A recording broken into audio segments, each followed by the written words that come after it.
I was transmigrated into a novel as the villain-type supporting character stuck beside a powerful female CEO. My mission was simple on paper: win her over, make her fall in love with me. Easy, right?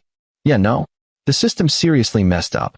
The hero and heroine of this story already had a deadly, ride-or-die kind of attraction. No matter what I did, no matter how hard I tried, they would always circle back to each other and fall in love like it was written in stone. Because it was. The hero of the story was never me. Not even close. I was just a plot tool. A disposable stepping stone for their so-called epic romance. And I had already failed 8 times. On the 8th attempt, Chloe and I were engaged. Engaged. On our wedding day, the hero broke down crying, accusing me of having a black heart for daring to love my own aunt. Chloe didn't argue. She didn't defend me. She just said, calm as ever, "I'd like to see for myself." Then she carved my heart straight out of my chest while I was still alive. So yeah, by the time my 9th life started, I was exhausted. Done. Completely over it. I didn't want Chloe anymore. Didn't want the mission. Didn't want this messed up story. I just wanted to lie down and wait for death. Post 9th reincarnation. Commence pursuit of Chloe. The system's cold, robotic voice echoed as I opened my eyes. The agony from my last death still clung to me, heavy and suffocating, fear blurring my vision. Before I could even process where I was dragged into the living room and forced onto my knees. Chloe stood over me, whip in hand. She didn't hesitate. She lashed my back again and again, no mercy, no pause. Angry red welts split through my shirt, blood soaking the fabric. "You should not have harbored wicked thoughts for your aunt." 10 lashes. "You should not have harmed your uncle." 10 lashes. "You should not have thrown a tantrum and run away." 10 lashes. She listed 9 so-called crimes. 90 lashes in total. She only stopped when my body finally gave out and my consciousness slipped away. Ryan looked down at me, crumpled on the floor like trash, a smug little smirk tugging at his lips. Chloe stepped over my barely breathing body and said flatly, "Clean the floor. Throw him in the storage room. If he doesn't admit he was wrong, he can stay there forever." I woke up screaming inside my own head. The storage room was dark, damp, and freezing. The narrow cot was stiff and musty, stained with my own blood. Moonlight filtered through a barred window, making the room feel less like storage and more like a prison cell. I had always known about Chloe's love for Ryan. They were the hero and heroine. I was just collateral damage. All I ever did was try to complete my mission, and for that, I had been brutally killed 8 times. Fate felt like a ruthless hand wrapped around my throat, squeezing tighter every time I tried to breathe. I didn't want Chloe anymore. I didn't want this story. I just wanted out of this endless nightmare. I drifted back into a shallow, broken sleep. The next day, icy water splashed across my face, jolting me awake. Before I could react, I was dragged out of the storage room and slammed onto the floor. Chloe stood there, her face carved from pure fury. "What did you put on that good luck charm?" she demanded. Ryan was so sick he couldn't sleep all night. The accusation hung heavy in the air. My face twisted with bitter helplessness. What could I even say? What could I have possibly done? My silence only made her angrier. "It seems yesterday's punishment wasn't enough," she snapped. "This time, I won't be so lenient." Her slap cracked across my face. Then she grabbed my hair and smashed my head into the floor. Again and again. The dull, sickening thuds rang out like nails being hammered into a coffin. My mind went blank. My ears rang. Blood splattered across the floor, my vision breaking into shattered fragments of memory. I remembered the day she came to the orphanage, shining like a savior, pulling me into her arms and whispering that we were family now.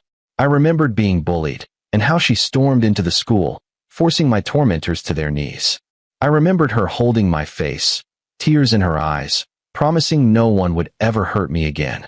Before I turned 18, she had treasured me, protected me, given me everything. Her entire world had revolved around me. So I believed a stupid fantasy. I clung to that delusion through every rebirth, thinking maybe, just maybe, I could win her heart. What a joke. Who would believe that the woman who now hated me like her worst enemy was once my salvation?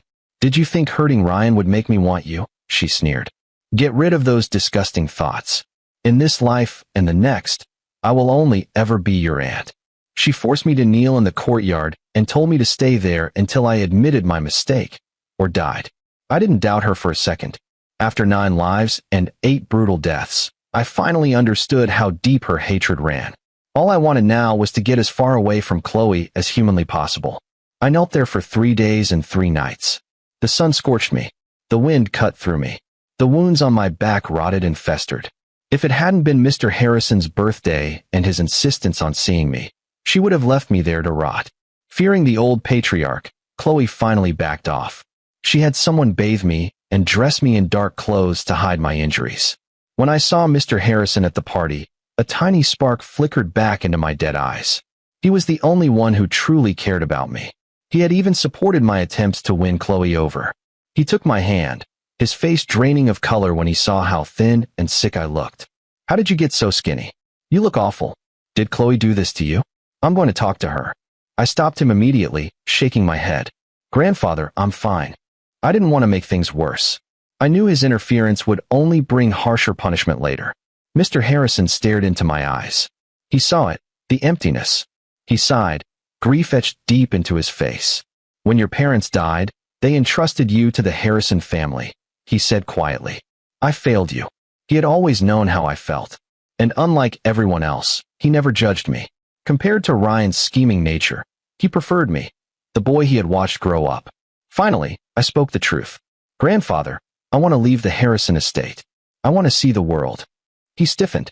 Before he could answer, murmurs rippled through the crowd. Chloe arrived, arm linked with Ryan's. A loud, crystal-clear message to everyone present.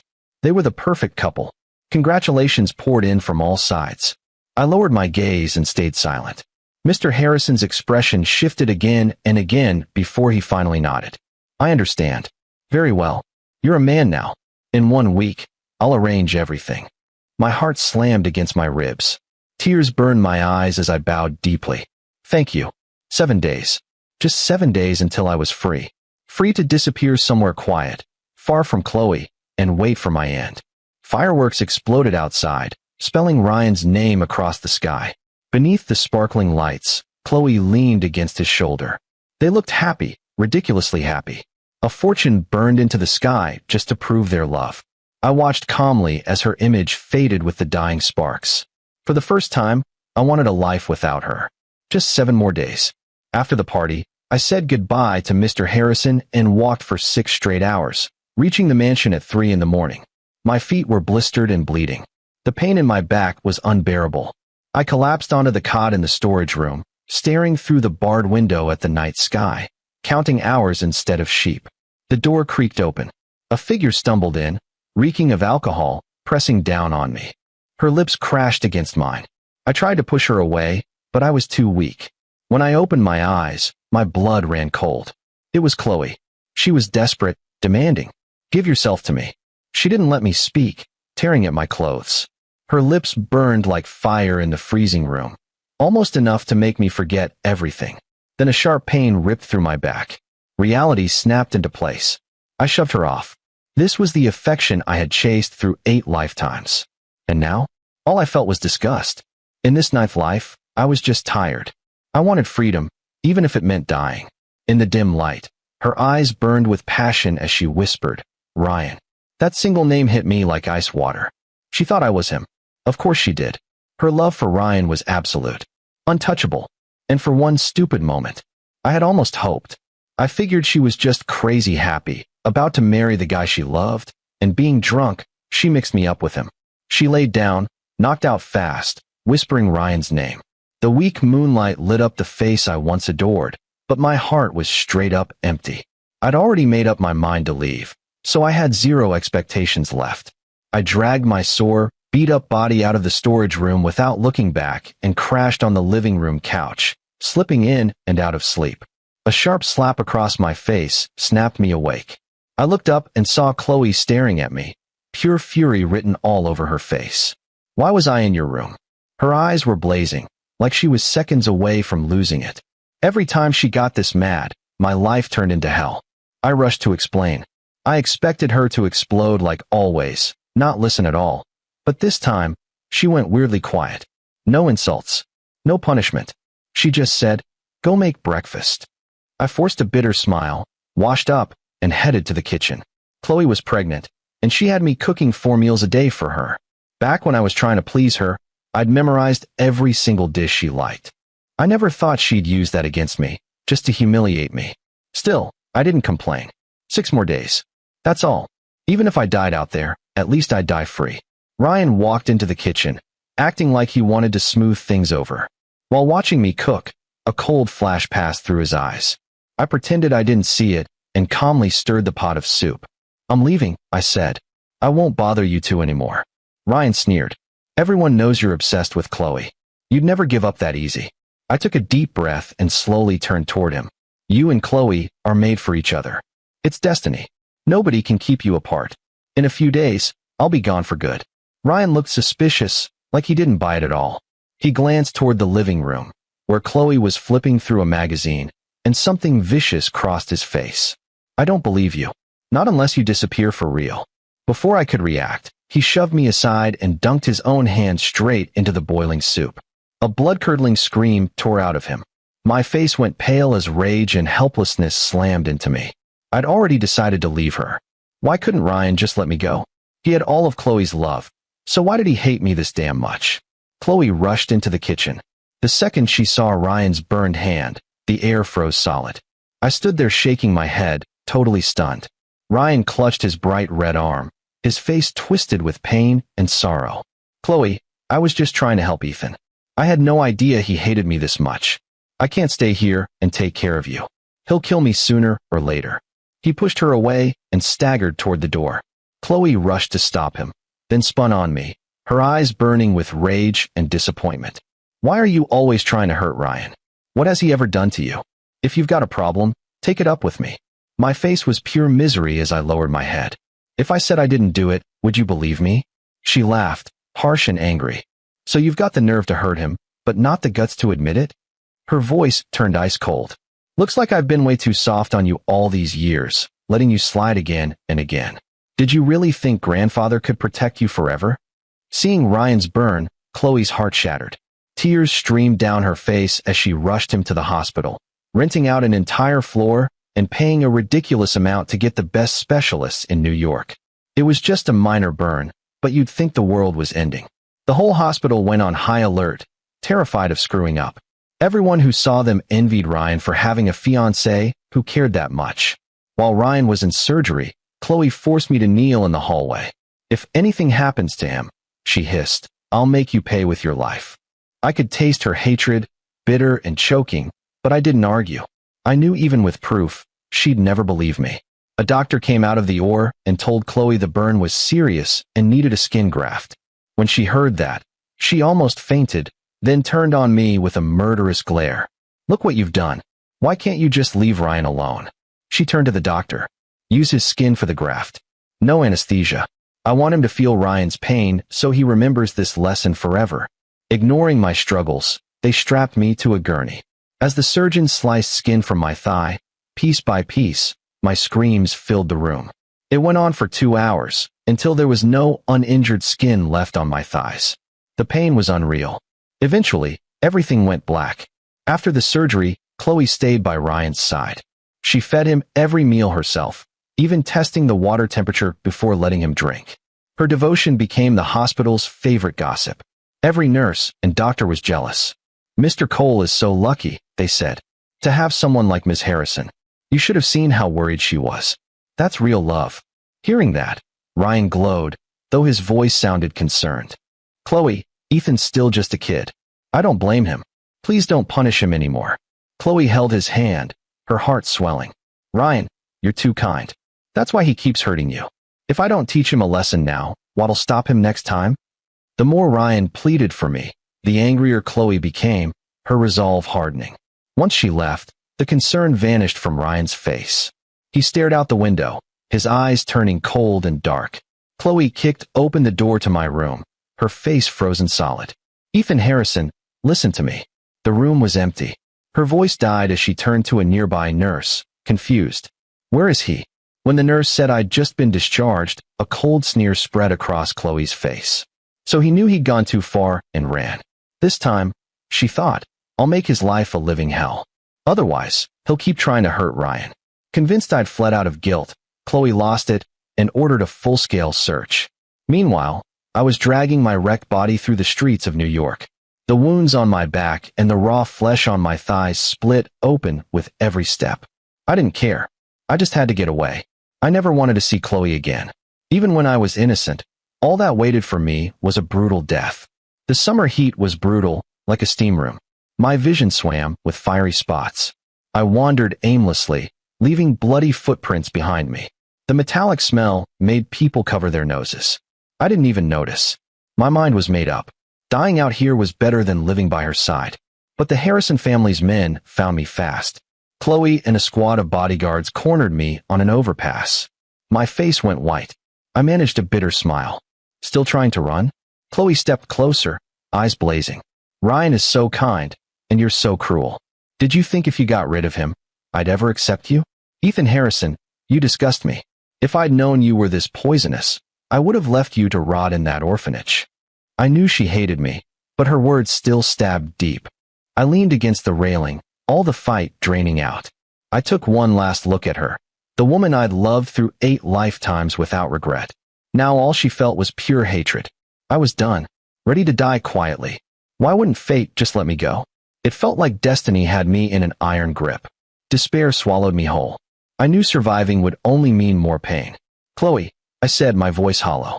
Thank you for taking care of me all these years. And one last time, I didn't hurt Ryan. I just want to leave you forever. And with that, under her horrified stare, I jumped.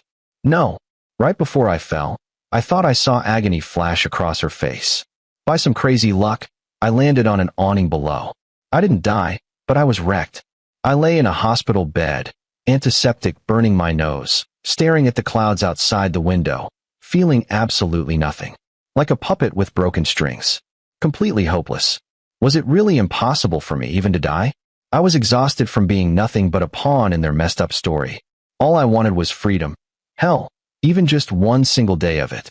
The image of Chloe's tortured face when I jumped kept looping in my head, unreal, like some bad dream I couldn't wake up from. Back then, maybe I would have grabbed onto that look as hope, thinking she could still be won over. But I wasn't delusional anymore. They were the hero and the heroine. They were always meant to end up together, and their wedding day would be the day I died. I had zero illusions left about the future. I couldn't escape the hospital, and honestly, I didn't care what punishment she planned for me next. I was going to die either way. Might as well wait for it quietly. When Chloe walked into my room and saw how thin and wrecked I looked, all the angry words she'd clearly rehearsed just died in her throat. Maybe she remembered the quiet warmth of the days she sat beside me while I was in a coma. Or maybe she remembered my desperate last words on that bridge. All she said was, "Get some rest," and then she walked out. I was stunned. I'd been bracing myself for some new twisted punishment. I'd imagined 1,000 scenarios, but her just leaving wasn't one of them. I didn't overthink it. I was still alive for now, but death was still on the way. Chloe went back to Ryan's room next door. Under his intense stare, she looked a little uneasy. "Ethan is badly hurt," she said. "He's young. He messes up. Let's just drop it." Ryan's expression tightened. Instinctively, he wanted to push back, but when he saw the impatience in her eyes, he swallowed his words. He put on that gentle, understanding mask. "Chloe, you're right. Ethan just misunderstands me. If we treat him kindly, he'll come around." Chloe was deeply moved. "Ryan, I love you. I'll always love you." Ryan gently patted her back. His eyes flashed with insane jealousy, but his voice stayed soft. "I love you too." Chloe was starting to go soft on me, and that was not okay. Ryan would never allow anyone to steal even a crumb of her affection. The pity she showed me set off alarm bells in his head. He couldn't let this keep going. He had to find a way to erase me for good. For the next 2 days, Chloe split her time between Ryan's room and mine. Ryan didn't act jealous at all. He even came to see me himself. I knew he was fake as hell, and I knew my ending was already locked in, so I just shut my eyes and ignored him. More than once, Chloe looked like she was about to explode at my silence, but then she'd see my battered body and hold herself back. The day I was discharged, she actually let me ride in the same car as her, something that almost never happened. I didn't have the power to say no, so I obediently sat in the Maybach, watching the city smear past the windows, thinking that in just 2 days, I'd finally be free. I didn't know when she and Ryan planned to get married. I only knew that once I left, I'd live one day at a time. When we got back to the mansion, she had a proper guest room prepared for me and told me to move out of the storage room. I didn't refuse. Pissing her off now would only mean more pain. That night, I lay in bed staring at the stars, my mind completely empty. The welts on my back and the raw wounds on my thighs screamed at me nonstop, reminding me I was still trapped in hell. I hadn't heard from Mr. Harrison yet, so all I could do was endure. I don't know when she came in, but when I opened my eyes, she was standing there, silently watching me. In the dim light, I looked at her, and for a split second it felt like the old days. She remembered the determination in my eyes when I jumped, the despair in my voice. She thought about everything she'd done to me lately and realized she might have truly broken me. She'd come to clear the air. "Ethan," she started, her voice shaking just a little. "Can you stop liking me? Can we just be a normal aunt and nephew?" She hesitated, then reached out and gently ran her hand through my hair. I flinched, but I felt a tiny spark of sincerity. My eyes burned as I nodded. She smiled, a real smile, one that reminded me of the day she first held me when I was 6. I closed my eyes and thought, just 2 more days and I'm gone. We were both lost in our own heads, wrapped up in memories of better times. Then the door flew open. We both turned and saw Ryan standing there, his face completely drained of color. Chloe froze for a second, panic flashing in her eyes, before she shoved me to the floor and ran after him. I lay there, the agony of my reopened wounds ripping through me as blood pooled on the hardwood. I slowly dragged myself up and watched through the window as their figures vanished into the night. Her attitude toward me had softened. If we could just keep this fragile peace, maybe I wouldn't have to suffer anymore. But her love for Ryan was untouchable. The moment they got married, I would still die. I climbed back into bed, curling onto my side, like I was savoring the final calm before an execution. I ached for escape. Even 1 second of freedom would be worth it. For once, I didn't have nightmares. I slept straight through till morning. I was drifting in a fog when my body was suddenly yanked upright. Pain slammed into me, snapping me fully awake. Chloe stood over me, her face frozen solid, her eyes drilling into mine. Terror washed over me. It felt exactly like the last 8 lives, right before she killed me. This was the Chloe I knew. "Why did you have to provoke him?" she demanded. "He left upset and got into a car accident. He's in the hospital, dying." She grabbed my throat and shook me violently. "You have the same blood type. Get to the hospital now and give him a transfusion." She didn't let me say a word, just dragged me to the car and took off, blowing through dozens of red lights. I was tossed around the back seat like a rag doll the whole way. I couldn't wrap my head around it. Just last night, she wanted peace. How did she lose it this badly overnight? The heroine of this story was completely unpredictable. No matter what happened, it was always my fault. "Doctor, they have the same blood type. Save him." Chloe's eyes were red as she glared at me. "He's bleeding out because of you. If he dies, I'll kill you myself." They strapped me to a bed, but after checking me, the doctor hesitated. "Ms. Harrison, Ethan is extremely weak. Taking too much blood could kill him. Given his condition, we should wait for the blood bank." "Don't wait," Chloe snapped. "He owes this to Ryan. Take the blood.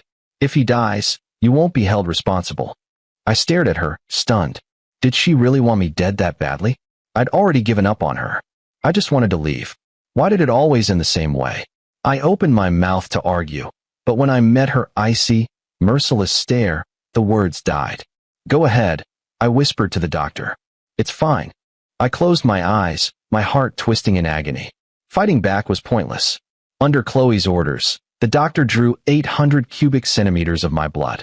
She still thought it wasn't enough and told him to take more. My body started shaking.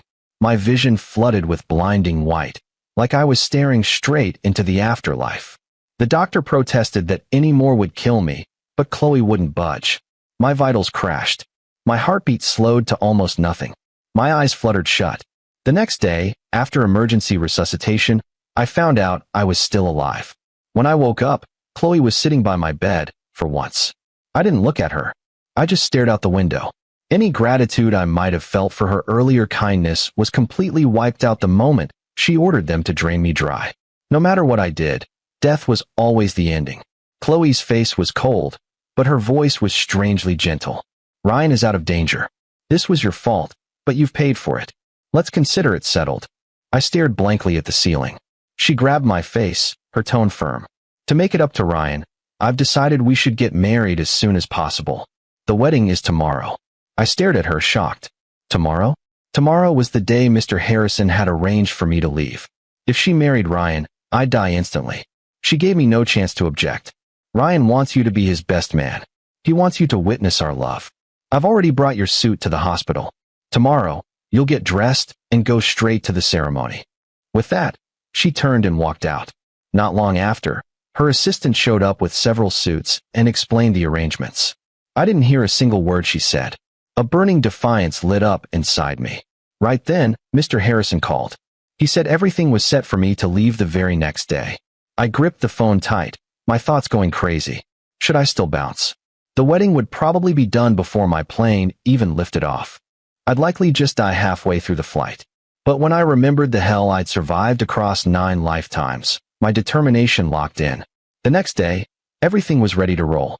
Chloe called, warning me not to pull any nonsense at the wedding or she'd erase me for good. Don't worry, Chloe, I said evenly. I won't. My calm answer caught her off guard, and she went quiet for a second. She felt like something about me was different now. Good. Then hurry up and get over here. She didn't think twice about it, and hung up. With the wedding in full swing, most of the security team was locked onto the venue to stop me from making a mess. Leaving the hospital barely watched. I slipped out without breaking a sweat and got into the car Mr. Harrison had lined up. Faster, I pushed the driver as we flew toward JFK. The airport was right there, open sky stretching above it. Standing on the edge of freedom, I felt oddly calm, like I could sense death creeping close. I took one last look toward the wedding, grabbed my plain canvas bag, and boarded the plane. Even 1 second of freedom was still freedom. Chloe, I'm done chasing you. Let's never cross paths again.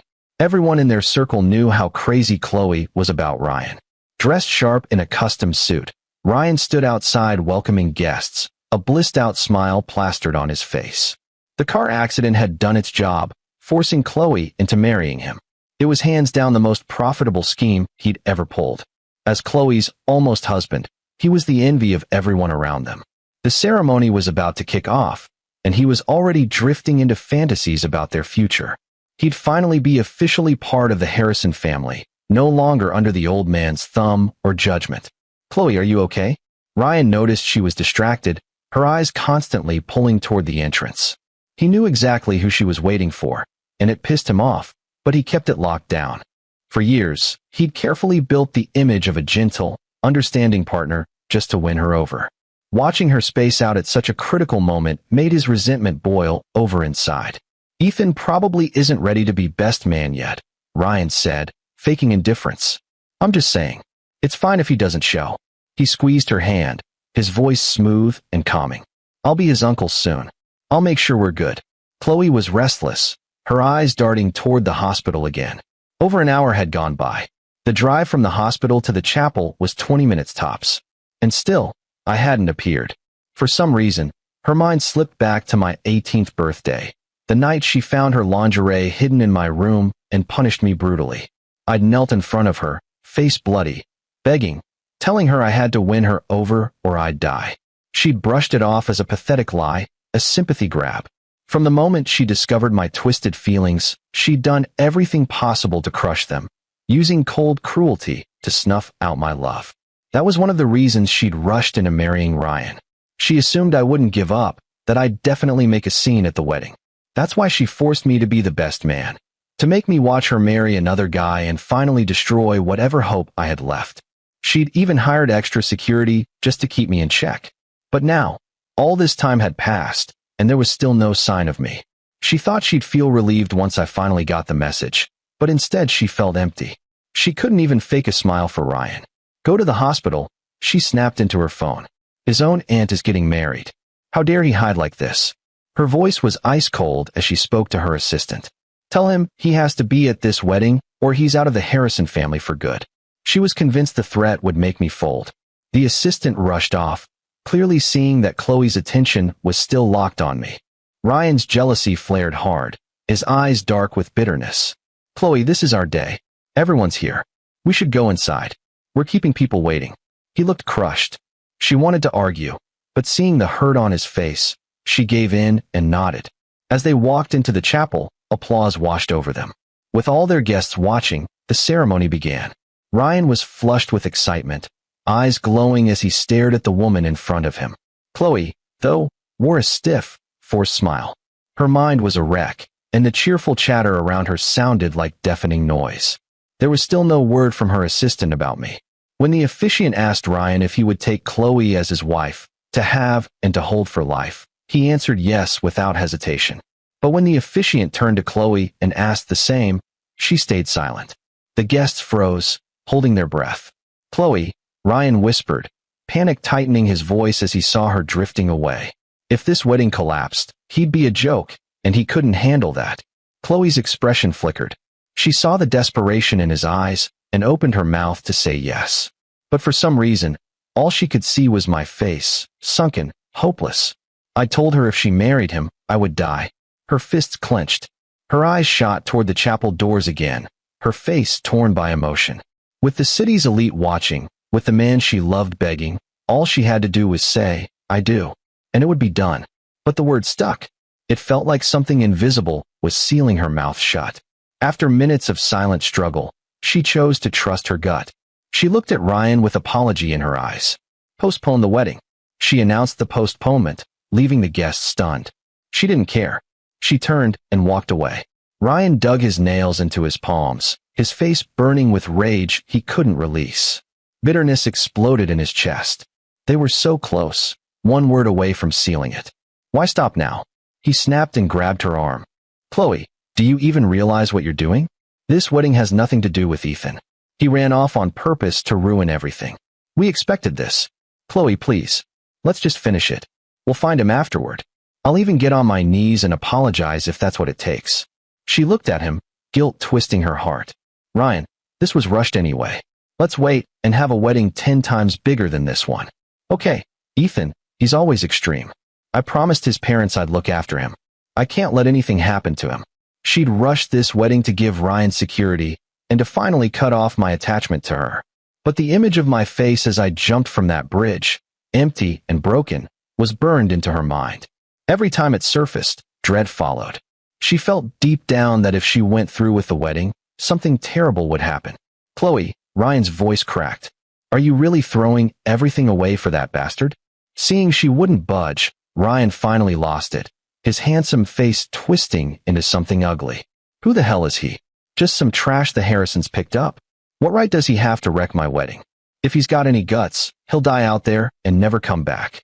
A shiver ran through her body. She stared at him in shock. She'd always thought of him as graceful and charming, but the look on his face now was more terrifying than anything I'd ever shown. Realizing he'd messed up, Ryan grabbed her hand, his voice turning desperate again. Chloe, I'm sorry. I was angry. I didn't mean it. Ethan's an adult. He'll be fine. Disgusted by his outburst, Chloe knew she'd made the right call. She turned and walked away. Ryan stood frozen, fury stamped across his face. Ethan Harrison, he hissed. Just wait. A murderous rage filled his chest. He wanted to tear me apart, piece by piece. Chloe stormed out of the chapel and floored it to the hospital. The second she found out I'd already been discharged, she sped straight to the mansion, convinced I had nowhere else to crash. She searched the whole damn estate, top to bottom, but there was no trace of me. Rubbing her temples in frustration, she snapped at her assistant, get someone from the garage to send a sports car to the old family house. And go buy that watch I was checking out, send that there too. She was dead sure that if I wasn't at the main place, I'd gone to my grandfather's. But minutes later, her assistant called back. He's not at the old residence, Miss Harrison. He went to the airport. The color drained straight out of Chloe's face. She jumped to her feet. The airport? For what? Go get him and drag him back here. Does he seriously think he can just run from me? She was pissed, like full-blown rage. In her mind, I was just throwing a fit, and if she hadn't been worried about my fragile health, she would have come down on me hard. Her assistant's voice turned heavy. Miss Harrison, we checked. His flight took off 2 hours ago. We don't know where it was headed. Someone clearly hid his travel plans. The news hit her like lightning, followed by a wave of pure fury. He's defying me. He actually had the nerve to leave. Panic crept in fast. For the first time ever, she felt control slipping through her fingers. After a full day of hunting me down, burning through every resource the Harrison family had, they still found nothing. That's when it finally clicked. This wasn't just another tantrum. I was really gone. I don't care what it costs. Find him, she roared, her usual calm totally shattered. Deep down, she had this awful feeling that this time, she might have lost me for good. She'd only wanted to crush my inappropriate feelings for her. She never meant for me to actually leave. So why did she feel so damn hollow? Why was there a sharp, stabbing pain in her chest? The sun was sinking over a small town in Arizona. I sat in a wicker chair on the side of a mountain, watching the sky light up with color. I hadn't followed Mr. Harrison's plan for me to study design overseas. Instead, I switched flights at the airport and flew out to this middle-of-nowhere place, Sedona. From the moment I stepped on that plane, I was breathing freedom, gearing myself up for death. According to the novel's plot, the second Chloe and Ryan got married, I was supposed to just vanish. But I waited 2 whole days, and death never showed up. Somehow, I was still here. I'd always dreamed of finding a breezy place, sitting on a mountaintop, watching sunsets while living out my last days. Out here, there was no love, no hate, just the wind. I didn't know Chloe had postponed the wedding. But honestly, it didn't matter. They were the hero and heroine. No matter what stood in their way, they'd end up together eventually. And that would be the day I died. Before that happened, I wanted to be free, even if it was just for a second. Mr. Harrison had handed me a credit card stacked with more money than I could ever blow through, so at least I didn't have to stress about real-life stuff. I tagged along with a group of art students heading into town.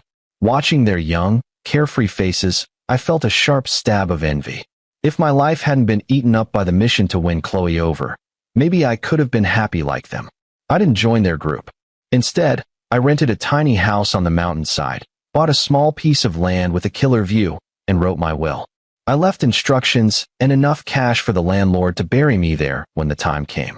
I cut off everyone, ditched all outside news, and spent my days sitting in that wicker chair, just staring at the view, like I was trying to make up for all those years I never really lived. I'd lived 9 lives for her. This last one was going to be for me.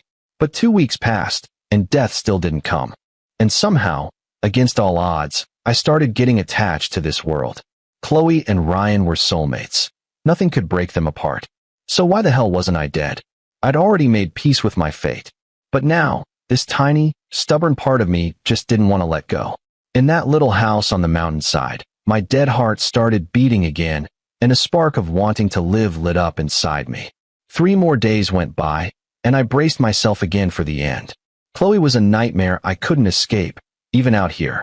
But as the days dragged on, the nightmares faded, and I slowly accepted this weird, borrowed time.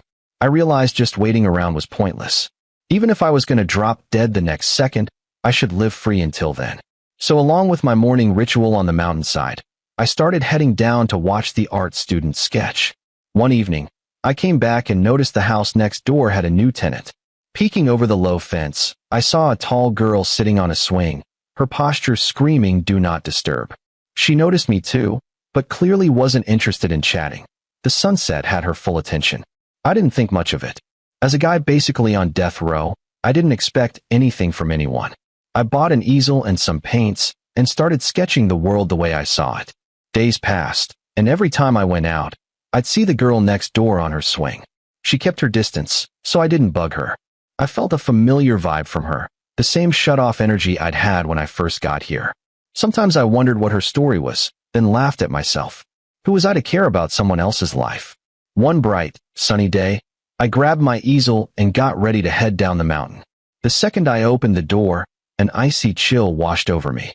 Chloe was standing right there, eyes blazing with rage. The blue sky, the colorful landscape, everything turned to ash the moment I saw her.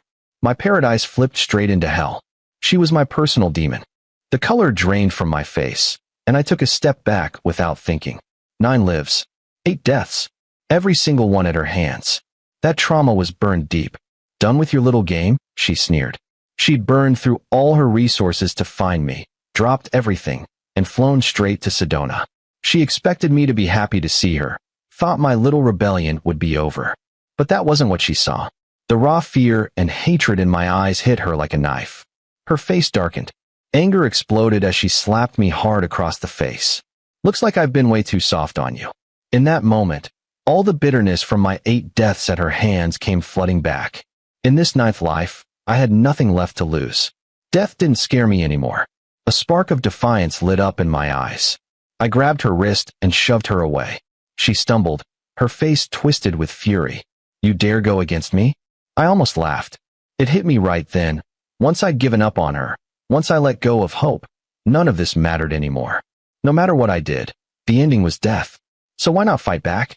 I took a deep breath, my eyes locking onto the morning glories swaying on the fence. I ignored her killer glare, my voice dripping with bitter irony. Chloe, do you remember what you promised me that day at the orphanage? She flinched, her gaze shaking. After my parents died in that car crash, I was sent to an orphanage. She'd gone against her whole family to bring me home. The sun was setting that day, bathing her in gold. She'd stroked my hair, smiling softly, and said, "It's okay, Ethan. I'm your family now. I'll never let anyone hurt you." For years, she kept that promise. She cared for me, loved me. But somewhere along the line, everything went wrong. The little boy who used to run to her became, in her eyes, a disgusting animal who couldn't do anything right. The bitter smile on my face and the emptiness in my eyes seemed to stab straight through her. Her lips trembled, her voice softening. "Ethan, come home. I postponed the wedding with Ryan because of you. Please stop this. Just stop." I shook my head, my face ice cold. "You said I was disgusting. You told me to get as far away as possible. I did exactly what you wanted. I left so I wouldn't be in your way or Ryan's anymore. How is that me causing drama? You keep calling yourself my aunt. But what kind of aunt beats her nephew till he's bleeding, makes him kneel for days straight, and drains him of blood when he's already about to drop? Tell me, who the hell would want an aunt like that? I'm not going back with you. I'd rather die right here than ever step foot in that hell you dare call home again." My words came out like straight-up knives, and every single one hit dead center. She just stared at me, her face frozen in disbelief. What did she see in my eyes? A deep, rotting resentment. Nasty, toxic, and beyond fixing. In her head, she'd done nothing wrong. She'd raised me, given me her time, her so-called affection, and this was how I paid her back. A sharp, angry laugh slipped from her lips, her eyes turning ice cold. She never expected me to push back like this. It hit her like a slap. For someone like her, used to getting whatever she wanted, whenever she wanted, this was an insult she couldn't swallow. She delayed her wedding because of me, turned herself into a joke, dropped everything just to track me down. She thought I'd come home quietly like a good little boy, but my words landed like a punch to the gut. I'll say this one last time. Come home with me. I can ignore your past behavior. But if you keep defying me, I won't be so merciful. She struggled to keep her rage in check, her stare drilling into me, every word loaded like a threat. I didn't respond. I just watched the sun sink past the horizon, a quiet reminder that everything eventually ends. Whether I went back with her or not, my ending was already written. I looked at the woman who had caused my death in 8 lifetimes, and I felt nothing. No love. No attachment. Nothing. "I'm not going back with you," I said flatly. "I'd rather die here." That finally snapped whatever control she had left. Her face twisted with fury, her eyes burning. "What did you say?" She lifted her hand to hit me. But when our eyes locked, her rage drained away. In my gaze, she didn't see rebellion. She saw a despair so deep it wasn't scared of anything. She saw relief. "There's a limit to my patience," she said in a dangerously low voice. "Looks like my kindness made you reckless. Time you learned some discipline." She turned and walked off, and 2 bodyguards rushed in and grabbed me. I didn't fight. What was the point? I glanced back at the small house, thinking about the unfinished painting inside, regret stabbing my chest. I'd spent a month there, 1 whole month of real freedom. More than I ever thought I'd get. As they dragged me away, I looked toward the house next door. I thought I saw eyes watching from the window, the quiet girl on the swing. I regretted never asking her name. I was taken back to the mansion and thrown into the storage room, left without food for 3 days. She still thought I was just throwing a fit. Maybe it was that lingerie incident when I was 18, or all the times I humiliated myself trying to win her approval, that made her believe everything I did was just me begging for her attention. Before leaving me in the dark, she stood in the doorway, looking down at me curled in the corner, her voice dripping with disgust. Whatever you think you're doing, I won't allow it. And I will never accept your sick feelings. Stay here and think about what you've done. When you're ready to behave, I'll let you out. The door slammed shut, throwing me into total darkness. This time, I didn't scream. I didn't beg. I just lay there on the cold floor and shut my eyes. Being back in this hell didn't scare me anymore. I just waited for what was coming. In the living room, Chloe and Ryan were once again planning their wedding. To make up for last time, she'd boosted the budget tenfold. They were the hero and heroine. After all, nothing was going to keep them apart for long. Chloe pretended to listen, but her thoughts stayed locked on the storage room. A week had passed, and I still hadn't broken. It drove her crazy. Ryan was mid-discussion about flower arrangements when footsteps approached. Chloe stiffened and turned as her assistant entered. Has he admitted he was wrong? The assistant looked grim, eyes lowered. Ms. Harrison, something's happened to the young master. At the hospital, Chloe went off on the doctors, furious that my condition wasn't improving. They'd revived me multiple times, but I was still unconscious. What's going on? She snapped. The attending doctor told her the truth. I'd been starved for a week. If her assistant hadn't found me, I'd be dead. I was on an 4 drip, but it wasn't helping. The real problem, the doctor said, was that I had no will to live. The color drained from her face, panic flashing in her eyes. She remembered our conversation in Sedona, pain stabbing her chest. I'd said I'd rather die than submit to her. Control was slipping through her fingers. The obedient boy she raised was now using death as his final protest. She stared at my pale face, confusion written all over her. She couldn't believe I'd go this far, try to die just to stop her wedding. Do you think this will make me give in to you? She whispered. Her confusion flipped straight into rage. Ryan and I are meant to be. Nothing will stop us from getting married. If you want to lie there and die, then fine. She stormed out and ordered the wedding plans to continue. She'd use the wedding to force me awake. She'd marry Ryan right in front of me. A wedding 10 times grander than before kicked off. It was Ryan's big moment. He stood at the chapel entrance, soaking in the jealous stares, his heart racing. He'd played the role of the gentle, supportive fiancé perfectly, even telling Chloe to be more patient with me. His act was flawless. The ceremony went smoother than the last. Then came the vows.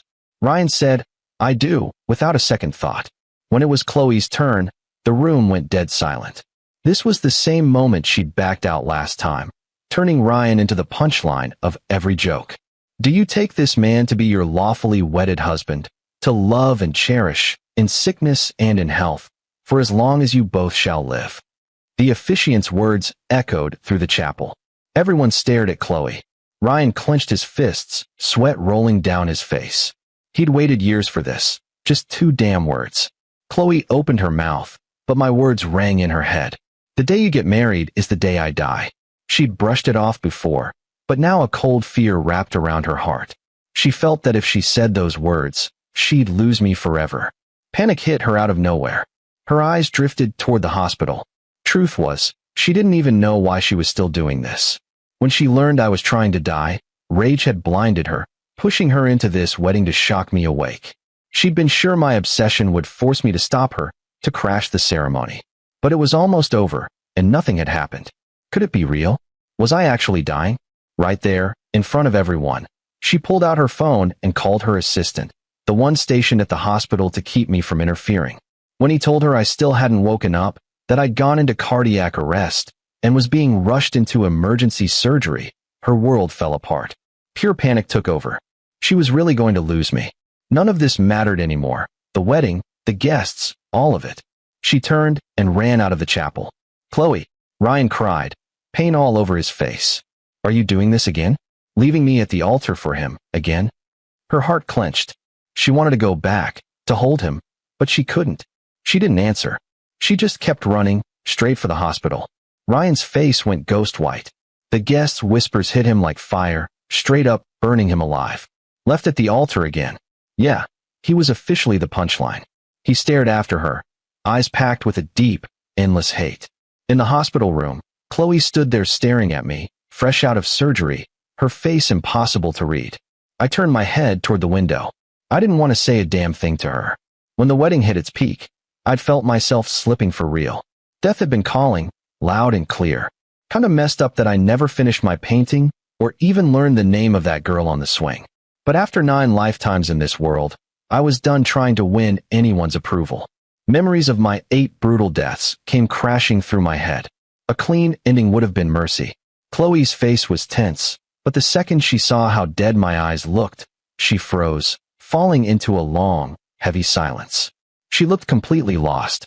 I wasn't the same anymore. I wasn't her obedient little boy. Not her chess piece she could slide around whenever she felt like it. She really thought dragging me back would rewind time, but she was dead wrong. I genuinely wanted to die. I couldn't even bring myself to look at her. Chloe was spiraling. All she ever wanted was for me to understand that we could never be together, that Ryan was the one she'd always loved. She figured once the wedding was over, I'd finally quit and go back to being her quiet, compliant nephew, just like when she first took me from the orphanage. Another body to add a little warmth to that cold, empty mansion. My silence pushed her to the edge. She made up her mind. If I wanted out so bad, then fine, I could go. Right as she was about to speak, footsteps echoed. Ryan walked in. No meltdown over the postponed wedding. Instead, he came straight to my bedside, looking like he had something to say. Chloe, I'd like to speak with Ethan alone. Ryan, I'm so sorry. This is all on me. It has nothing to do with Ethan. It was life or death. I couldn't ignore it. It's okay, Ryan said softly, taking her hand. You're carrying our child. Of course I trust you. That understanding just made her guilt hit harder. What is it? She asked, seeing the tension on his face. She touched his forehead. Are you feeling okay? Ryan's expression shifted, his eyes flicking between me and Chloe. She caught on and led him into the hallway. At first, he said nothing was wrong, but after she kept pushing, he pulled out a bank statement. She didn't get it at first, until he explained. Her face twisted with rage. It showed a wire transfer from my account to one of the doctors. Ryan claimed I'd paid the doctor to fake my death just to wreck the wedding. Her eyes burned. Chloe stormed back into the room and yanked me out of bed. And here I was worried about you. This is how you repay me? She threw the papers straight at my face. The sharp edge sliced my cheek, blood dripping onto my hospital gown, blooming like a dark red flower. I looked down at the statement. Despair crushed me. Even though I'd already given up on her, the way she trusted Ryan without hesitation, how easily she believed the worst about me, still felt like a blunt knife twisting in my gut. If she'd thought for even 1 second, she would have remembered I was locked in her storage room. How the hell could I make a wire transfer? But she believed him anyway. Their epic love story didn't leave space for anyone else. Don't you have anything to say for yourself? She screamed, gripping the collar of my gown. I wiped the blood from my lip and laughed dryly. Why bother? You'll believe whatever story you want anyway. Ethan Harrison, I raised you for over 10 years. Is this how you repay me? I took you in when you had nothing. I gave you a home. I gave you everything. And what did you do? You developed these sick feelings for me. You've done nothing but try to destroy my happiness. You're the biggest disappointment of my life. Her voice went ice cold. You think just because grandfather has a soft spot for you, I won't touch you? Let me be clear. Everything you have exists because I gave it to you, and I can take it all back. Every trace of guilt vanished, replaced by pure hatred. If hell existed on earth, she ruled it. They dragged me back to the mansion and locked me in the storage room, to remind me that everything I had was just a gift from her. She took it all, leaving me with barely my life. I knew this was coming. I'd known since she dragged me away from Sedona. Still, I refused to bow. I'd face whatever came standing. That only made her angrier. She gave me just enough food to survive. In the brutal summer heat, she had the air conditioning ripped out, letting the room climb past 100 degrees. You were an orphan with nothing, she sneered. I gave you everything. Since you're so ungrateful, you can go back to nothing. Even if you begged me now, I'd never forgive you. She searched my eyes for fear, regret, anything. Even a flicker would have justified what she was doing. But my cold indifference only lit her fuse harder. The staff thought she'd lost it, that her cruelty was pointless. Even she didn't understand why she was so obsessed with breaking me, why she ignored her company, and even Ryan, just to see me bend. Every day, she came back asking if I was ready to submit. Every day, the answer stayed the same. I'd rather die. Through the tiny window, she'd see me lying on the cot, staring at the ceiling like a walking corpse. It only pissed her off more. "Keep him in there," she snapped. "Let's see how long his little tantrum lasts." She still thought this was a game. Against the Harrison family, I was powerless. In this ninth life, waiting silently for death became my last act of rebellion. I was exhausted. All I wanted was to disappear somewhere quiet and die in peace. Why was that too much to ask? It felt like some invisible force had its hands around my throat, dragging me into endless despair. 2 weeks later, a violent thunderstorm exploded outside. Lightning flashed, lighting up my pale face inside the cell. I sat up and stared at the storm, then called out to the assistant guarding the door. I was wrong. The assistant looked so relieved, he nearly broke down. "I'll call Miss Harrison right now. Someone get a doctor." The moment Chloe heard I'd finally broken, she rushed back. The rain was coming down so hard the driver could barely see, but she didn't care. Ryan sat beside her, avoiding my name, talking about the wedding like nothing happened. Despite being ditched at the altar twice and turned into a social joke, he showed zero anger. Chloe stared out at the rain, barely listening. Her mind was already at the mansion. "What did you say?" she asked, oddly cheerful. For weeks she'd felt crushed, unable to focus. He had to repeat himself multiple times. Watching her drift like that, silent fury burned inside Ryan. He hated me. I'd wrecked his wedding twice. And now Chloe's feelings were tangled up because of me. Even in bed, she talked about me. He couldn't stand it. "It's nothing," he said smoothly. "Since Ethan admitted he was wrong, I'll treat him well. No more conflict." Chloe nodded with a sigh. "I wish Ethan were as understanding as you." The car stopped at the mansion. Despite the rain and her pregnancy, Chloe rushed inside. Then, thud, a body hit the stone patio right in front of her. She looked down. It was me. My blood mixed with the rain, turning the decorative pond a deep crimson. She stood frozen, soaked to the bone. I'd already been rushed to the hospital, my fate unclear. But she was still stuck in shock. Her eyes were blown wide with shock and straight-up confusion, like her brain just couldn't catch up with what had gone down. She stood there in the pouring rain, frozen, while I lay on the ground drowning in my own blood. For a split second, our eyes locked, and it felt like we were living in completely different worlds. She could see my face, but everything else went dead silent. The image of my face as I fell kept looping in her head, over and over. And the look in my eyes wasn't pain at all. It was relief. Did I really want to leave her that badly? A wild, helpless fury burned in her cold stare. If Ryan hadn't been there, gripping her tight, begging her to think about the baby, she would have snapped completely.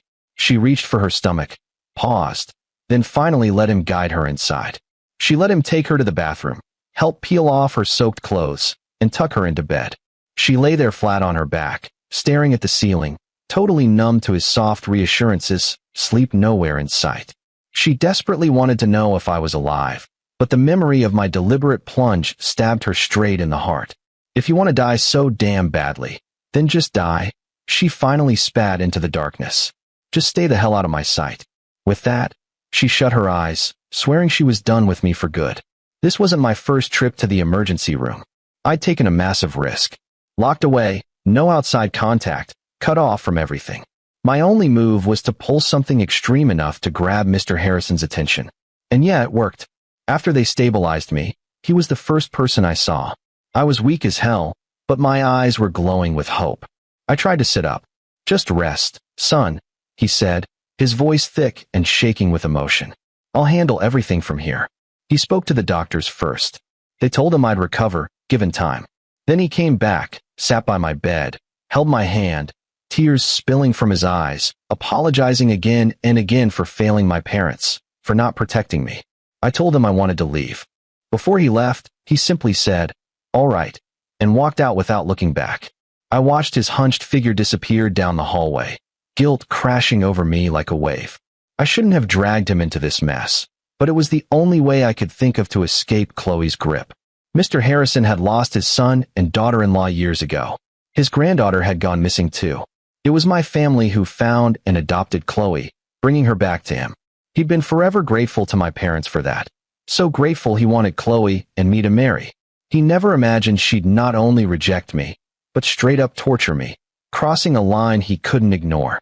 When I chose to jump rather than stay with her, it finally clicked for him. He couldn't force this anymore. He had to end it once and for all. He couldn't stomach the thought of failing my parents again. That night, Mr. Harrison stormed into the mansion. When he saw Chloe sitting calmly on the sofa, he walked right up and slapped her hard across the face.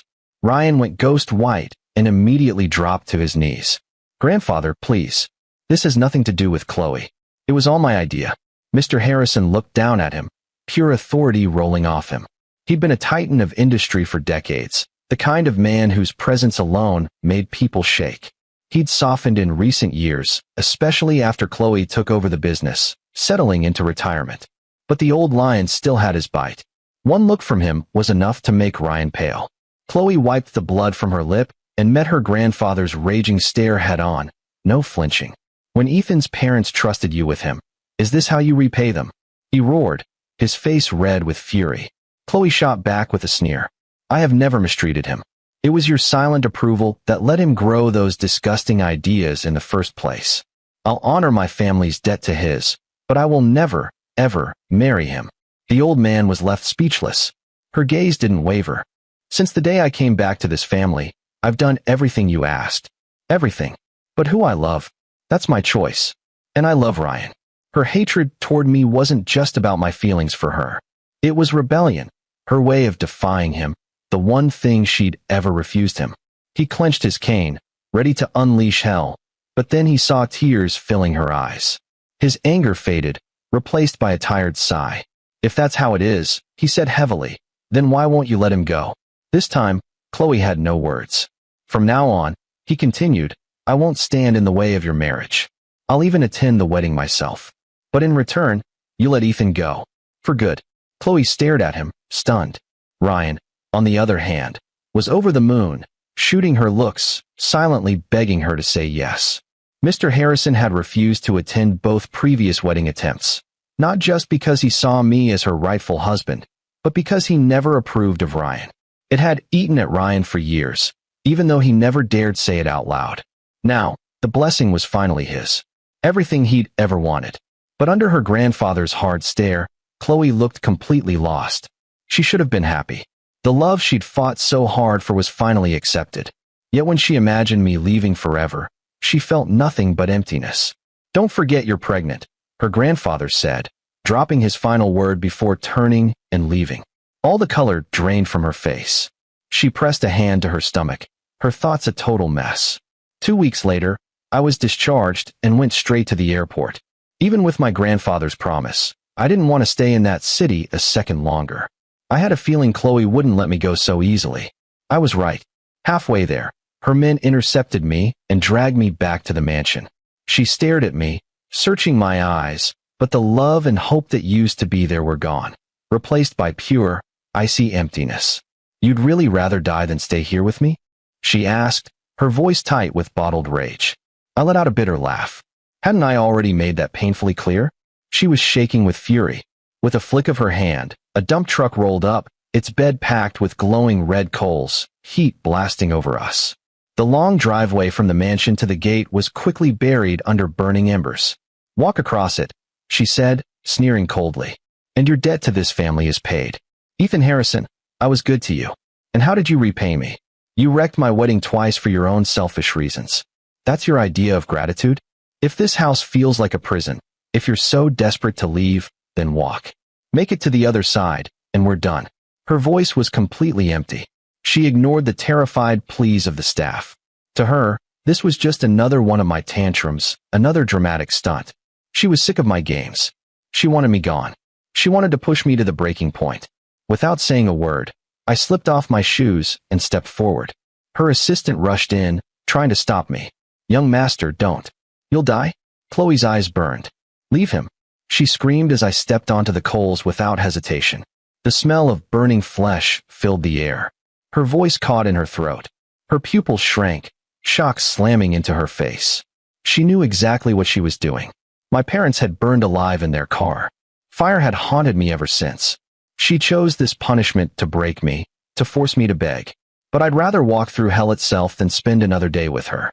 She stood frozen, biting her lip until it bled. Thunder cracked, and the sky finally opened up, rain pouring down hard enough to snuff out the coals. Her vision blurred. She didn't even see me leave. She just stood there, soaked to the bone, pale and hollow. Even then, she couldn't accept it. I was really gone. No one dared approach her. The killer look in her eyes scared everyone stiff. Even Ryan got shoved away when he tried to comfort her. When the rain finally stopped, she collapsed, and the mansion fell into chaos. Chloe woke up in the hospital changed. Quiet. Withdrawn. Her face locked into a lifeless mask. No one but Ryan dared get close. After she was discharged, she buried herself in work with a terrifying, relentless intensity. Her doctors warned her she was pushing it, that she could lose the baby. Ryan begged her to slow the hell down. She ignored every single one of them. For a whole week, she buried herself in work just to numb the pain. But in every quiet second, my face crept back into her head like it owned the place. She remembered me at 6 years old, my face glowing in the sunlight, my eyes packed with hope. She remembered my 18th birthday, the way I'd blushed like an idiot when she kissed my cheek. The memories hit her hard, wave after wave, and she shook her head, trying to shove them away. No luck. Those thoughts were like embers, small at first, then burning hotter by the second. She returned to the mansion a few days later. As she walked up to the door, the familiar smell of dinner floated out to meet her. Pure joy flashed across her face, and she rushed inside. Seeing a figure moving around the kitchen, she called out, "Ethan!" But the second she realized who it really was, the air froze solid. It was Ryan, holding a bowl of soup. The smile on his face slowly died, replaced by a jealousy so raw it felt like it could set the whole house on fire. For a week, ever since I'd left, she hadn't been the same. She didn't revolve around him anymore. Half the time, she barely even noticed he existed. And now, hearing her call out my name like that, his patience finally snapped. "I knew it," he hissed. "You've fallen in love with him, haven't you?" Before she could say a word, he stormed out of the house. This time, she didn't chase after him. She just stared at the shattered soup bowl on the floor, its pieces scattered everywhere, a perfect reflection of her own cracked heart. His question echoed through the silent house, leaving her lost, shaken, and confused. Was it true? Was she in love with me? The instant that thought crossed her mind, disgust twisted across her face. How could she be in love with me, the boy she had practically raised? She was 10 years older than me. It was messed up. It was impossible. For the next month, almost like she was trying to convince herself, she drowned Ryan in affection. Hot air balloons floated over the city, dragging banners that screamed, "Chloe Harrison loves Ryan Cole forever." It was loud, flashy, impossible to ignore. At night, digital billboards lit up the city with their engagement photos. Their love story turned into a modern fairy tale, something people whispered about like it was legendary. As the ultimate proof of her devotion, she planned a third wedding, promising Ryan that this time the entire world would witness their happiness. Ryan was moved to tears, whispering endless words of love into her ear. On the wedding day, Mr. Harrison kept his promise. He arrived at the chapel and handed Ryan a family heirloom, a gift meant only for the man who married his granddaughter. Ryan's eyes filled as he took it, kneeling respectfully before the old man and calling him grandfather. In that moment, he knew this was it. The old man had finally accepted him. The whole world was watching. Mr. Harrison had even invited his oldest, most powerful friends, a clear sign that he was fully backing the couple. It was a level of support he had never shown before. Everyone assumed that this time, the wedding would actually happen. Backstage, Ryan drifted into a daydream about his future, until it hit him. Chloe was nowhere to be found. They searched everywhere. Nothing. Cold panic wrapped around him like a chokehold. Memories of the last two disasters came rushing back, and his eyes burned with that familiar bitter rage. He had already been humiliated twice, turned into a public joke, gossip fodder for everyone. If she did this to him again, his reputation would be finished. But this time, she didn't just delay it. She ran. Everyone waited. Hours dragged by. The bride never appeared. The venue spiraled into chaos. Mr. Harrison's face darkened like a thundercloud as he barked orders at his men to find her. Day faded into night, and still, no Chloe. The wedding of the century became the joke of the century. The guests left. Ryan stood alone in the middle of the empty chapel, his expensive suit looking ridiculous now, his face cycling through shock, fury, and despair. Then suddenly he threw his head back and laughed, a wild, unhinged sound. and started smashing everything in sight. He didn't stop until the rage consumed him completely, and he collapsed, coughing up blood. He lay there, eyes empty. He had lost. He had lost everything. This time, I hadn't even been there to interfere. Her grandfather had given his blessing. Nothing stood in their way. And still, she chose to leave him. A bottomless despair swallowed him whole, and deep inside it, something dark and poisonous began to grow. He ripped off his tuxedo jacket and stormed out. He had hated me. He had hated her grandfather. But now, more than anyone, he hated Chloe. The entire city searched for her. Chloe, meanwhile, went back to the abandoned orphanage where we first met. She stood outside the fence, staring at the blooming morning glories, her expression unreadable. She didn't get it. She had tried so damn hard to prove, to herself and to the world, that Ryan was the only man she loved. But every single time, the image of my back as I walked away from her, broken and defeated, flashed through her mind. She had fought it for so long, but at the most critical moment, she cracked. She couldn't deny it anymore. She cared about me, but she loved Ryan, trapped between the two of us. It felt like she was losing her mind. Like some invisible force kept pushing her to choose Ryan, to hurt me. And every time she felt even the tiniest spark for me, that same force crushed it instantly. But now, something had changed. She felt free, and a dangerous, radical thought settled in her mind. She had to find me. But where was I? I was back in Sedona. Walking across the coals had wrecked me. I'd suffered severe burns and spent over a month in the hospital. My legs still weren't fully healed, but honestly, I didn't give a damn. I returned to my small mountainside house in a wheelchair. The morning glories were still blooming along the fence. My unfinished painting still rested on its easel. The plot of land I'd bought for my grave was still empty. I lived each day like it could be my last. Without me in the picture, Chloe and Ryan would definitely get married and live happily ever after. And their wedding day would be the day I died. I waited for it calmly. Tomorrow, next year, or the next second. Didn't matter. I just wanted to enjoy this freedom while it lasted. The mountain air was crisp and cool, sweet on my tongue. I still didn't have the guts to ask the girl next door her name. Being dragged away by Chloe right in front of her had been way too humiliating. My favorite thing was rolling myself out to the grassy patch beneath the big juniper tree and staring out over the town. I'd lost count of how many times I'd fallen asleep there in the sun. One afternoon, I woke up to the soft scent of jasmine. I opened my eyes and froze. The girl next door, the one who never left her house, was walking past me, carrying an easel. Our eyes met, and for the first time, I really saw her. She was tall, strikingly beautiful, with delicate features and an unapproachable vibe. Just one look told me we came from totally different worlds. Still, I gave her a polite, neighborly nod. I figured she'd keep walking. She didn't. "What are you doing?" she asked. I was so shocked she spoke to me that my brain stalled out. Then I remembered who I was, what I was. I looked up at the drifting clouds, at the birds soaring overhead. "Waiting to die," I said quietly. She blinked, studying me like she was actually thinking about my answer. Then she smiled. It was like the sun breaking through the clouds, lighting up my entire world. So yeah, she wasn't as cold as she looked. Her smile was beautiful. Her name was Summer. That was the first time we ever spoke. The next day, my legs were strong enough to walk again. The very first thing I did was grab my easel and head down the mountain. I was still waiting to die, sure. I figured that now I was gone, Chloe and Ryan would have gotten married already. But time passed. Death didn't come. And there were still so many things I wanted to do. I wanted to finish my painting. I wanted to explore every corner of this town. I wanted to fill my little yard with morning glories. Once I did all that, I could rest peacefully in the plot I'd chosen for myself. I just never expected I'd be doing any of it with Summer by my side. I ran into her on my way out, easel in hand. We locked eyes, and without saying a single word, something passed between us, like we both just got it. No explanations needed. We walked down the mountain together. We wandered through the town. We watched the sun crawl up the sky from the mountain peak. We sketched the old buildings by the creek.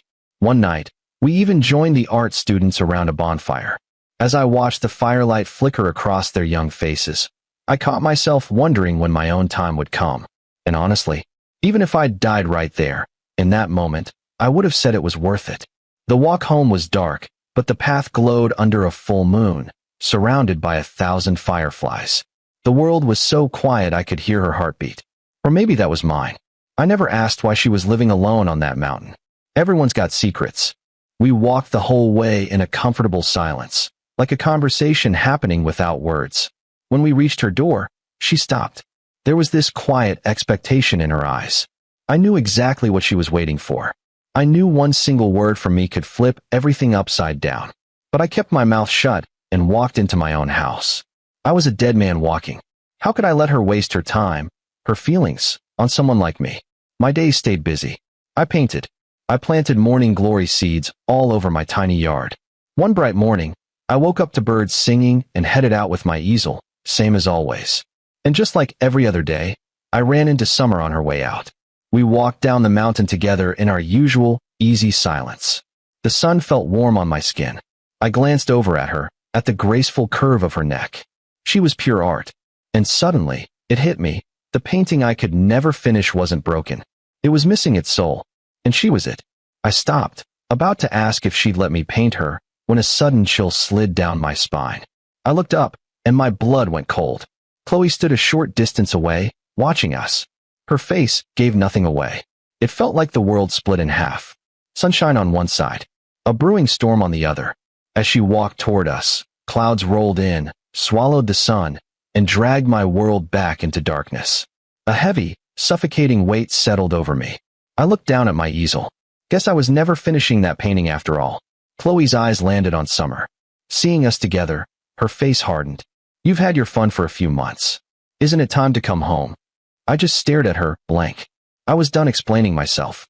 In her world, the only truth was whatever she decided it was.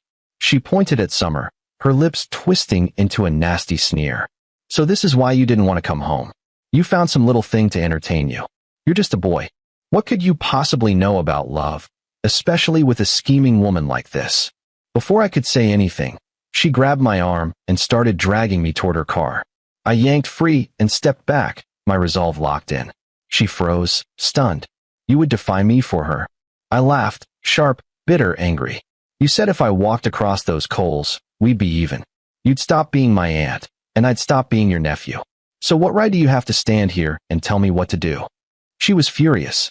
By the right of the woman who raised you. I snapped back, heated. I didn't mean it. I'm giving you one last chance. Come home with me, and we can pretend none of this ever happened. But if you keep being stubborn, don't blame me for what comes next. Your parents entrusted you to me. I won't let you throw your life away out here. I felt nothing for her self-righteous excuses. I shook my head, steady. I'd rather die here and be buried in the land I chose. He clearly doesn't want to go. Why are you forcing him? Summer stepped forward, standing beside me, completely ignoring Chloe's icy stare. He's an adult. He can make his own choices. My face went pale. I shoved her back instinctively. Chloe was a monster, capable of anything. I couldn't let Summer get hurt because of me. But Summer didn't back down. She stood her ground and called Chloe out, lecturing her on how twisted her behavior was. She'd seen how Chloe treated me like property, not a human being. Even as a stranger, it had horrified her. And now, with her feelings involved, staying silent wasn't an option. This is insane. You can't just do whatever you want. The Harrisons don't own the world. Summer pulled out her phone to call the police, but Chloe's bodyguard grabbed her and slammed her to the ground. Chloe's face was pure ice. She stepped on Summer's hand and locked eyes with me. You keep disappointing me. I panicked. This has nothing to do with her. Let her go. I'll come with you. That didn't calm her. It made her angrier. The fact that I'd rather die than return to her, but was now giving up my freedom for this girl, burned her alive with jealousy. She had delayed her wedding 3 times because of me, driven Ryan nearly insane, defied her grandfather just to come get me. She'd been torn between me and Ryan for months, tortured by indecision. When she finally thought she'd figured it out, she rushed here, only to find me with someone else. Seeing me with another woman shattered her.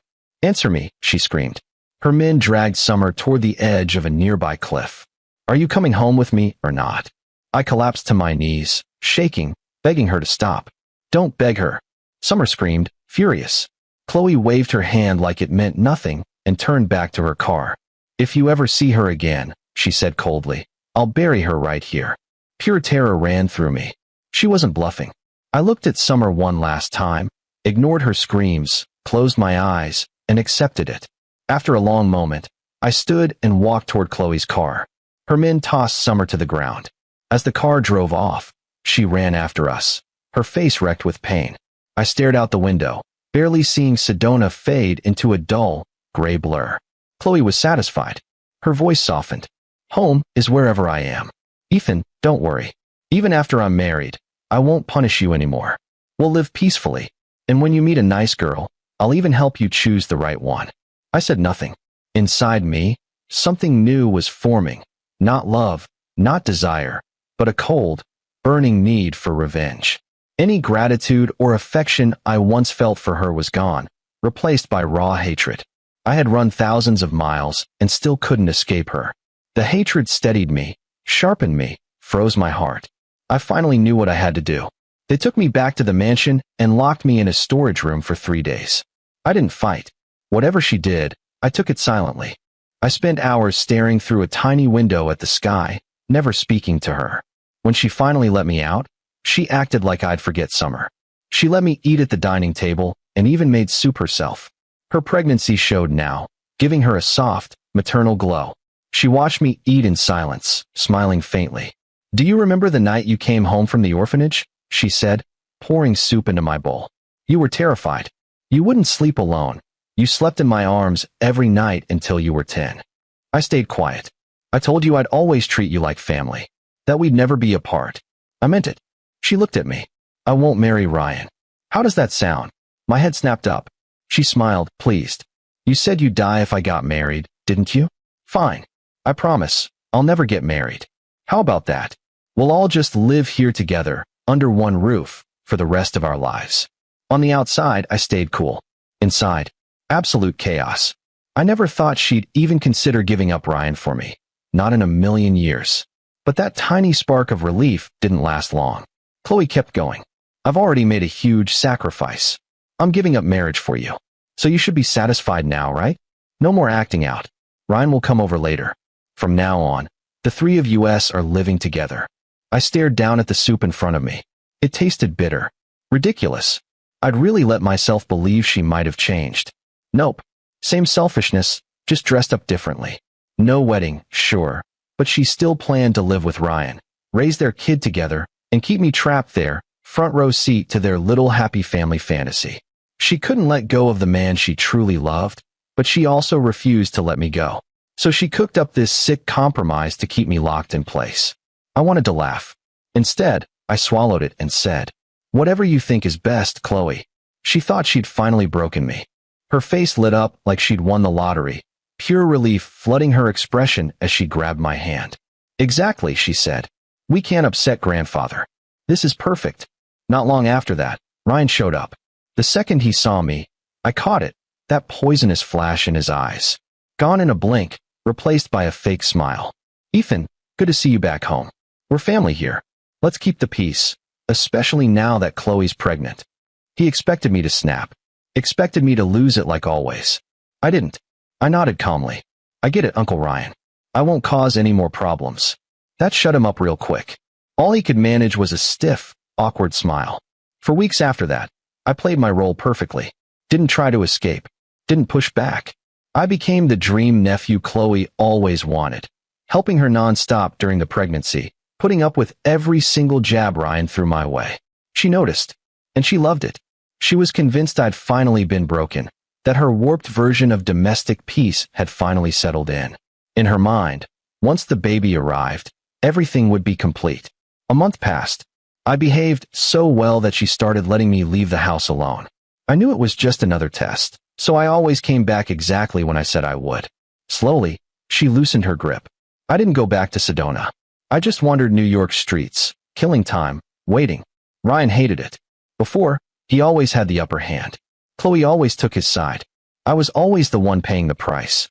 But now, it was like she'd snapped back to reality. She stopped blindly defending him. Even told him to chill, to stop being so paranoid. That drove him insane. The more perfect I acted, the happier she was with me. More than once, she even made Ryan apologize to me. He was unraveling. He'd spent years pretending to be kind and gentle just to worm his way into the Harrison family. There was no way he could stand having a rival. So when he tried to set me up again, Chloe didn't ignore it this time. She slapped him. Hard. Then she locked him in the storage room, giving him a taste of the hell I'd lived in. I saw the hatred burning in his eyes, but it still wasn't enough. So I set up an accident. A car crash. One I barely survived. Chloe investigated. The evidence I'd planted pointed straight to Ryan. He dropped to his knees, begging, crying, swearing he was sorry. For a second, she almost let it slide. Almost. From my hospital bed, I pulled out my .4 and pretended I was done with life. That flipped the switch. She demanded a full investigation into Ryan. And the deeper they dug, the uglier it got. Every accident he'd ever had, every moment she'd pitted him for, all fake, all staged. She thought about every time she'd blamed me, punished me, chose him over me. She lost it. No matter how much he begged, she ordered him whipped. 100 lashes. His back was torn apart, blood everywhere, his screams echoing through the house until he passed out. Still wasn't enough. She had her men restrain him, saying she'd finally give me the justice I deserved, and teach him a lesson he'd never forget. Ryan was forced to relive every nightmare he'd put me through. Fake accidents. Pain. Fear. Even walking barefoot across burning coals. Weeks of torture broke him. As they carried him away on a stretcher after the fire walk, he locked eyes with us, me standing obediently beside Chloe, exactly where he used to stand. Something inside him shattered. Pure murder filled his gaze. I wasn't scared. I was excited. My way out was finally right there. In Chloe's mind, she'd done everything right. She just wanted the two men in her life to get along. But after one last brutal fight, she decided the relationship was too volatile. So she ended the pregnancy. The baby had been the only thing keeping Ryan tethered. Once that was gone, he completely snapped. Any love he'd had for her turned into something dark and violent.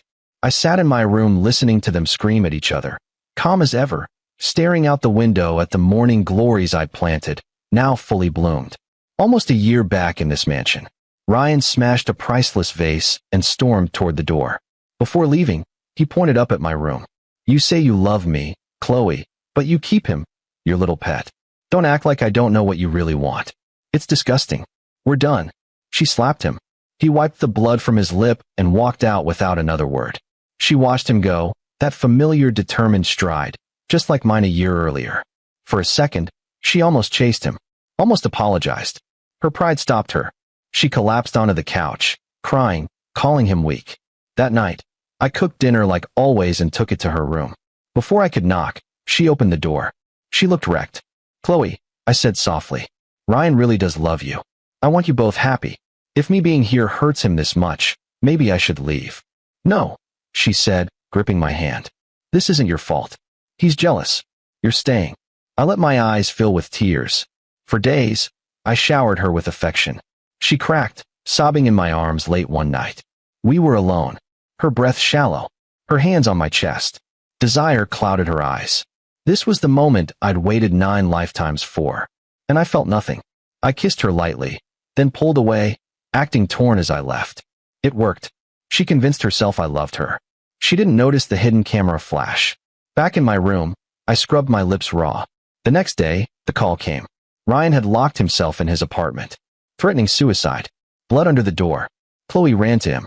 On the way, her car crashed. The next morning, I watched the sun rise calmly. I understood everything. She loved only herself. Ryan was a ticking bomb. I'd been reborn 9 times. This time, I chose freedom. The phone rang. "Ethan, help me." Ryan screaming in the background. A final scream. Silence. I left. Free. Back in Sedona, beneath blooming trees, I found her, finishing my painting. And for the first time in 9 lifetimes, peace.